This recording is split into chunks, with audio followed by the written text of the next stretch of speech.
Welcome to my video. My name is Asya Para. I will be doing a 2010 project about addressing what books or titles should be taught or allowed in school curriculum.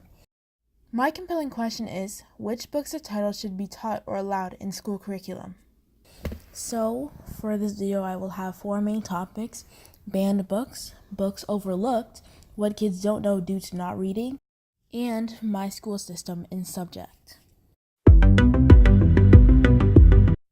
For banned books, this part of my video is about books that schools believe have no business being in the school environment. In this part of my discussion, I'll express why books are banned through examples and organizations. Much so that schools have banned them from being taught. This includes books you may recognize: The Catcher in the Rye, To Kill a Mockingbird, and the Harry Potter series. There are numerous organizations in response to books being banned from being taught. One I found that intrigued me was the Office for Intellectual Freedom and Freedom to Read Foundation. The Freedom to Read Foundation is a First Amendment about freedom of speech legal defense organization affiliated with the American Library Association. In the Office for Intellectual Freedom, they have events such as Banned Books Week, where libraries draw attention to books under censorship and how important their story is, never mind the challenge. They have events like Banned Books Week, which draws attention to the harms of censorship and the benefits of unrestricted reading. Fairly new books that have been challenged but not banned against the reader include books like 13 Reasons Why by Jay Asher and The Hate You Give by Angie Thomas. But one book, probably one of the most controversial in all of U.S. school systems, is, you guessed it, How to Kill a Mockingbird by Harper Lee.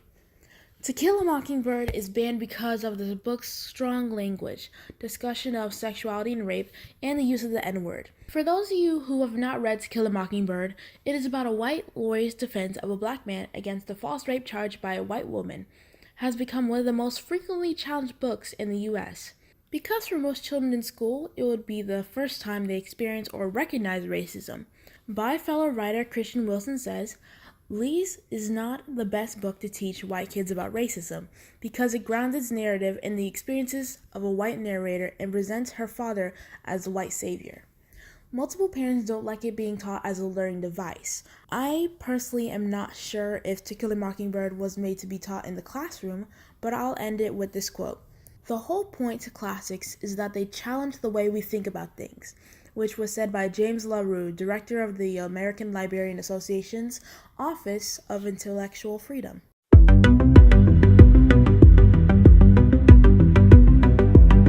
Books Overlooked is made to focus on the books that aren't conventionally used in the school or used as a learning instrument. Some genres that aren't usually taught in school include horror, comic superhero, fiction and verses, and fantasy. While fantasy is mostly taught in elementary and middle school, I'm including it because most high schools aren't taught fantasy books. Some genres make it clear why they aren't taught in school, like horror. Some parents may not approve of their children reading literature intended to scare rather than a story that has a bigger meaning to it. Other genres like fantasy and comic superhero can have some pretty good morals and lessons within their stories. Jabari Sellers is a current master's student in the Language and Literacy program at HGSE. In his classroom, he would teach middle schoolers and high schoolers that used X-Men comics in his classroom to build reading comprehension and literary analysis. As most students know, comic books aren't a usual genre to use for teaching. With the X-Men universe, Jabari is able to accomplish multiple things by using comic books in his classroom. There will be a link in the bio to talk more about Jabari's successes with comics in his classroom. His goal is, as he said, my hope is that through my blogs, my podcasts, my writing, my YouTube shorts, that in some way, shape, or form, I can disabuse teachers and school systems of their assumptions about comic books and their assumptions about graphic novels, and how we can use those kinds of popular but seemingly unorthodox storytelling tools to get students to engage in literary analysis.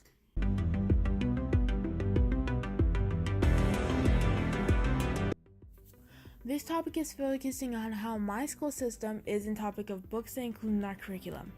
Our school, like others in North Carolina, have read Things Fall Apart by Shona Achibe and Persepolis by Marjane Satrapi.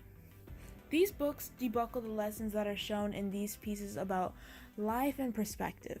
My English teachers from freshman and sophomore year have read books with more pressing topics while also including classics like Romeo and Juliet and mythology like Oedipus Rex and Antigone.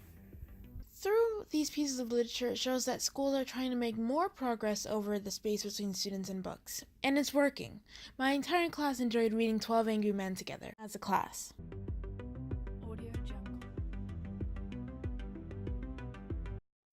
In a Harvard study, it is shown that less and less students want to read. Without reading, you lose chances of gaining vocabulary you need for future reference and learning lessons that you can apply to life. It is important that you read books, especially those that aren't taught in school. Books that aren't introduced are lost chances at an entertaining time and a learning opportunity. Remember that the next time you open a book, read a magazine, observe a news article, or buy a National Geographic magazine. In conclusion, although censorship in education for literature is a problem and imminent, schools are desperately trying to solve it. They are showing their efforts by allowing more books into their curriculum, more books that have more standing lessons and morals within them, and more current time problems. So, why should we care about censorship in school? I think you should care about censorship in schools because it's what our children are reading. Children all around the world need to learn, or at some point in their life, learn that life isn't just and they lived happily ever after.